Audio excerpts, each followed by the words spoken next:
Fake ఆడియోలు AI ద్వారా సృష్టించి ఈ విధంగా చేయటం మీకు న్యాయమా అని అడుగుతా ఉన్నాం. ఫేక్ వీడియోలు ఫేక్ ఆడియోలు ఎవరు చేశారు?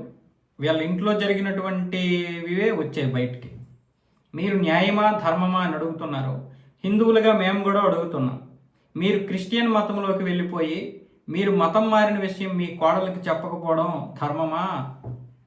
మీరు క్రిస్టియన్ మతంలోకి వెళ్ళిపోయి దుర్గమ్మ దగ్గర ఒట్టు వేయడం ధర్మమా, న్యాయమా?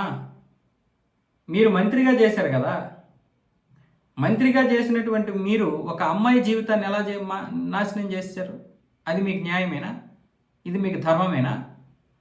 ఫేక్ వీడియోలు ఏమీ రాలేదు, అన్ని ఒరిజినల్ వీడియోలే వచ్చాయి. వీళ్ళ అబ్బాయి చెప్పినటువంటివే వచ్చాయి బయటికి. నేను పనికిరాను, సంవత్సరానికి పనికిరాకపోయినా నన్ను మోటివేషన్ చేశారు, నాకు బ్రెయిన్ వాష్ చేశారు, అమ్మాయిని కట్టబెట్టారు. అమ్మాయి ఫోటోలు చూసినప్పుడైనా నాకు ఎటువంటి ఫీలింగ్ రాలేదు. ఇప్పుడేమొచ్చేసి ఇలాంటి మాట్లాడతారని చెప్పి వాళ్ళ నాన్న మీదే ఎగిరాడు. ఈ జోగి రమేష్ మీదే జోగి రాజీవ్ ఎగిరాడు. ఇప్పుడేమొచ్చేసి బయటికి రావడంతో వీళ్ళు మానసికంగా కృంగిపోయారంట. నిజంగా మీరు అంత మానసికంగా కృంగిపోతే, నిజంగా మీరు అంత మానసికంగా కృంగిపోయిన వాళ్ళే అయితే ఆ అమ్మాయి జీవితాన్నే తీయరు. ఆ వీడియో వచ్చింది కదా, ఆ వీడియో ఆడియో కూడా వచ్చిందిగా, మీ వైఫ్ మాట్లాడినటువంటి ఆడియో. పోనీ అదే ఓకే, పోనీ అదంటే ఏదో ఫేక్ చేశారు అనుకుందాం. మరి ఈ వీడియోలన్నీ వచ్చాయి కదా, ఆ వీడియోలు మీ వైసీపీ వాళ్ళే దాన్ని ఎలాగైనా సరే బయటికి వెళ్లకుండా ప్రయత్నాలు చేశారు, కానీ అవన్నీ బయటకు వచ్చేసాయి. ఇది ఏ ప్రపంచం? సోషల్ మీడియా నడుస్తున్నటువంటి ప్రపంచం.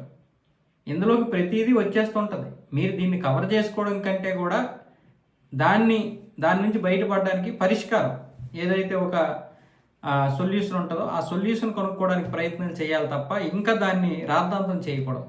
దీనికి చంద్రబాబు నాయుడు, నారా లోకేష్, అలాగే ఐటీడీపీ వాళ్ళు చేశారు అని వాళ్ళ మీద పడే కంటే దీన్ని పరిష్కరించుకోవడం మంచిది. మీ యొక్క కుటుంబ సమస్యలు, మీ యొక్క కుటుంబ విషయాలు ఇంకా బయటకు వస్తే అల్లరిపాలయ్యేది మీరే.